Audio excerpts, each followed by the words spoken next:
Hi guys, thank you so much for joining me in another video. Excuse the frizz today. Honestly, this hair is just unmanageable sometimes. Sometimes I just want to chop it all off, but I like my hair too. Today I want to talk about a little bit more of a technical topic. So the last few weeks have seen a flurry of announcements and activity related to stock splits. So that's what I'm going to be talking about today. Our favourite stocks, Apple having split and Tesla also due to split in the next week or so. So in this video, I want to cover what a split is and also something the community hasn't really been talking about, which is companies that have two types of shares. Not quite a split situation. So let's get into this one.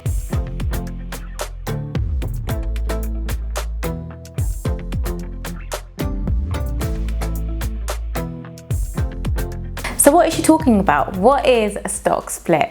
Stock splits generally tend to happen when a company decides it wants to increase the number of its shares it issues by giving shareholders additional shares for each share that they hold, right? So in the case of Tesla, for holders of the stock on 21st of August, shareholders will receive 5 shares for every 1 share that they had, a 5-for-1 stock split. So theoretically, because all theory has gone out of the window in these markets, the share price should fall to reflect the enlarged share base, as the intrinsic value or market cap, if you like, should not have changed, right? So it's essentially the same company. Shareholders still own the same percentage before and after the stock split. So it may help to visualize this better. So let's work through an example. So if a company, say, has 100 million shares in issue and a share price of, say, something like $50 per share and carries a 2-for-1 split, that means that the investors now have 2 shares for every 1 share that they had. Then the total number of shares increases to 200 million from 100 million, and the share price falls down to half of what it was, to $25. So net, there's no change in the market cap of a company, which is the number of shares multiplied by the share price, right? So when you're thinking about this, it's quite important to note all the ratios that are dependent on the number of shares that change too, right? So the earnings per shares, the dividends per shares, all of these things are determined by how many shares there are at the outset. So it's something to bear in mind if you're analyzing stocks and thinking about which companies you want to invest in, because they might be part of your rules. The reasons why companies tend to move this way is because there's a conception that stock splits improve the liquidity, because it makes shares more accessible to a broader market, because small investors are now able to trade the shares. But in reality, the argument really isn't very compelling if you think about it. So small investors tend to trade in values of, say, 2k, 5k as the starters, and not really buying numbers of shares. So it's only an issue for the super duper expensive stocks, right? So like our current tech favorite. And also, in the advent of fractional shares, those types of shares can now be accessible to small investors anyway, because you can buy a fraction of a share on various platforms that you might trade on. So when I was doing my research, because you guys know I like to sprinkle my facts, obviously, I found that evidence is generally mixed, and any flurry from a stock split, and indeed, say, a bid or ask spread, worsens after a split has played out, and that indicates a worsened liquidity position, right? So what was the point of all that? Because it's all pretty much bullshit when you think of stocks like Apple and Tesla anyway. But before we do get into the juicy stuff, and you're like, gosh, haven't we got into it already? The opposite of a stock split is a consolidation or a reverse split.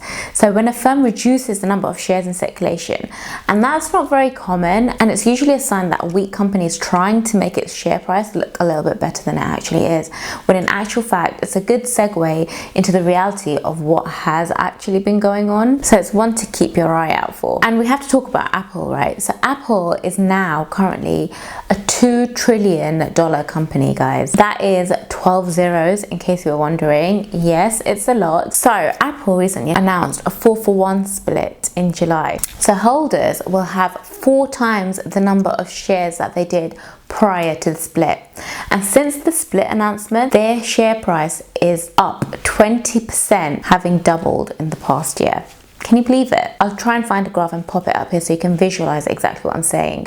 It's absolutely insane. Just look at it. So theoretically, stock splits should make a difference to the share price, yet studies have shown that stocks tend to outperform for months or years after a split. Likewise, if there is a reverse split, it's unlikely to stop any downward spiral anyway, because the company is probably already down that route. I guess what I'm trying to say is now that the standard explanation is that small investors can now join the party. Yay!